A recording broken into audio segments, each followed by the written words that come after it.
నమస్కారం అండి. ఈ చిత్రంలోని పాత్రలు ఎవరిని ఉద్దేశించినవి కాదు. నేను కొత్తగా ట్రై చేద్దామని చేసింది మాత్రమే. దయచేసి గమనించగలరు. చిన్న ప్రయత్నం అంతే.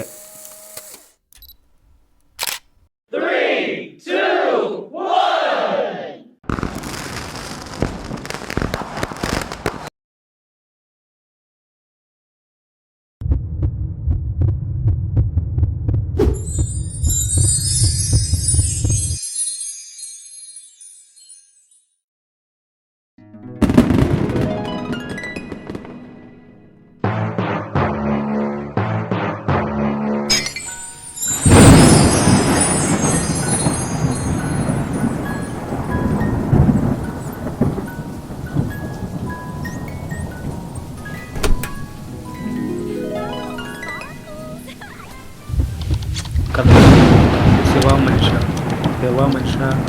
సైకిల్కి పంచర్లు వేసుకునేవాడు. రోజు పంచర్లు వేస్తుండగా అటుగా ఒకవైపు ఈయన్ను మనిషి గీతలు కాసుకుంటూ ఉంటారు. వస్తున్న మనిషి హీరోని చూసి శివాని చూసి లవ్లో పడుద్ది. అది శివాకి ఇష్టం లేదు. వెంటనే హీరోయిన్ పరిగెత్తుకుంటూ కొండ మీదకి పరిగెత్తుకుంటూ వెళ్ళిద్ది. కొండ మీద కోపంతో కొండ మీద నుంచి దూకుదాం పరిగెత్తి అది తెలుసుకుని హీరో కూడా పరిగెడుతూ ఉంటాడు. వెళ్ళి చాలా అలసిపోతాడు. తను చూసి ఆపుతాడు.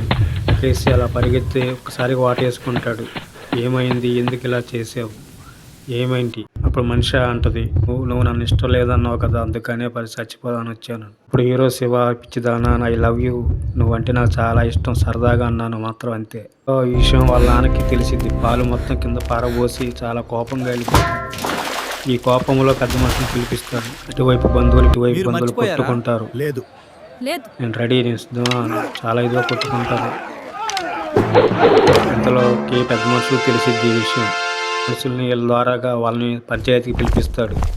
వీళ్ళు వస్తారు పంచాయతీకి. రమ్మంటున్నారు, రండి అమ్మ నాన్న, మనల్ని పెద్ద మనుషులు రమ్మంటున్నారంట, పంచాయతీ కాడికి పోవాలంట, రండి మాట్లాడదాం. వెళ్ళారు. పెద్ద మనుషులు మొత్తం ఒకళ్ళని మాట్లాడుకున్నారు, ఆలోచించుకున్నారు. జరిగింది ఏదో జరిగింది, వీళ్ళిద్దరికి పెళ్లి చేద్దామని అన్నారు. మొత్తానికి పెద్ద మనుషులు పెళ్లి చేశారు. పెళ్లి ఎంజాయ్మెంట్ చేసుకున్నారు సరదాగా. థ్యాంక్స్ ఫర్ ఈ చిన్న కథని చూడండి. పూర్తి రివ్యూ పార్ట్ 2లో వస్తుంది, గమనించండి. నేను అక్కడక్కడ మాత్రమే చెప్తున్నాను.